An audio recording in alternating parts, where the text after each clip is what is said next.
Basically یہ پیری مریدی کی بیعت شروع کہاں سے ہوئی ہے؟ پہلے تو حکمران کی بیعت ہوتی تھی، چاہے اچھا تھا یا برا تھا، لوگ اس کی بیعت کرتے تھے پولیٹیکلی. حضرت ابوبکر صدیق کی، حضرت عمر کی، عثمان کی، علی کی، بعد میں بنو امیہ، بنو عباس کے جو حکمران تھے، بادشاہ تھے، ان کی بیعتیں بھی ہوئی. لیکن کربلا کے بعد، اور پھر اس کے بعد کربلا سے بھی آلموسٹ 100 سال کے بعد ایک اور کربلا ہوئی، نفس زکیہ والی، بنو عباس کے خلاف جو خروج ہوا تھا.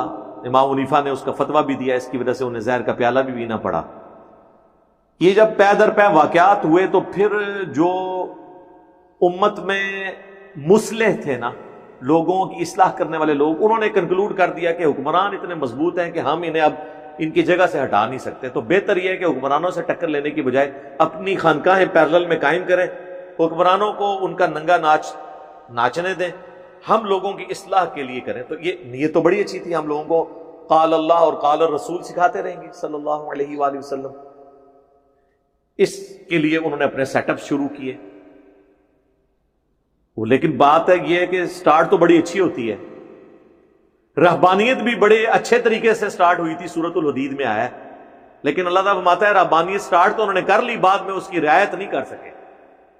رہبانیت یہ تھی اب اللہ کے لیے وقف ہوں گے، ہم شادی بھی نہیں کریں گے. لیکن آپ دیکھ لیں کتنے چرچ ہیں جو آؤٹ آف ویڈ لاک جو بچے پیدا ہوئے ہیں ان کے قبرستان بنے ہوئے ہیں. اوپر سے وہ فادر شادیاں تو نہیں کرتے، اور وہ عورتیں جو وقف ہیں اس کلیسا کے لیے وہ شادیاں تو نہیں کرتی، لیکن برائی ساری ہو رہی ہے. تو اللہ نے کہا رعایت پھر وہ کر نہیں سکے اس کی، تو یہاں پہ بھی رعایت پھر وہ نہیں کر سکے جی اس کی. اور شروع تو کام کیا بڑی اچھی نیت سے کہ پیرلل میں ہم یہ سیٹ اپ چلائیں گے، لیکن وہ چلا نہیں سکے. اس کا اینڈ رزلٹ آپ کے سامنے ہے کہ اس وقت یعنی پیری فقیری کی جو حالت ہے، خانقاہوں کی جو حالت ہے، جو بگاڑ ہے.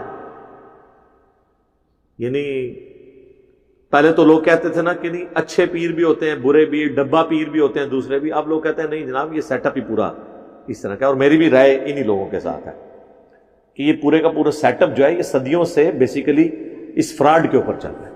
پہلے چونکہ سوشل میڈیا نہیں تھا، اس لیے یہ آپ کو عورتوں کے ساتھ جو ان کے انٹریکشنز ہیں ان کی ویڈیوز لیک نہیں ہوئی ہیں، ورنہ آپ پرانے بزرگوں کی بھی ویڈیوز آپ کو لیک نظر آتی، آڈیو لیکس ملتی. کتابی لیکس تو میں نے آپ کو دکھائی نہیں ہے. وہ ارواح ثلاثہ کتاب لکھی ہے اشرف علی تھانوی صاحب نے، 3 دیوبند کے بزرگوں کے حالات زندگی لکھے ہیں، اور کس نے لکھے ہیں؟ خود سب سے بڑا دیوبندی عالم اشرف علی تھانوی.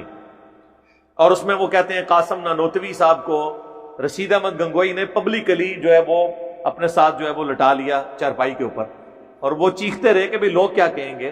پھر وہ کہتے ہیں وہ اس کی طرف پھر کروٹ کر کے لیٹے، پھر اپنا ہاتھ ایک عاشق صادق کی طرح ان کے سینے پہ پھیرا. ان کا میاں کیا کر رہے ہو، لوگ کیا کہیں گے؟ وہ کہتے ہیں لوگوں کو کہنے دو. ہاں جی آپ تو مفتی عبدالعزیز کو لے کے بیٹھے ہوئے ہیں. ہاں جی لوگ کہتے ہیں جی اب جو دفاع کر رہے ہیں وہ کہتے ہیں جناب کہ دیکھیں جی بس اتنا ہی ہے نا، آگے کچھ نہیں. تو آگے تو وہ نہیں کر سکتے تھے نا، پبلکلی اتنا کچھ ہی کر سکتے تھے نا، اس سے آگے کیسے جاتے؟ وہ اتنی تو ان کو بھی سمجھ تھی.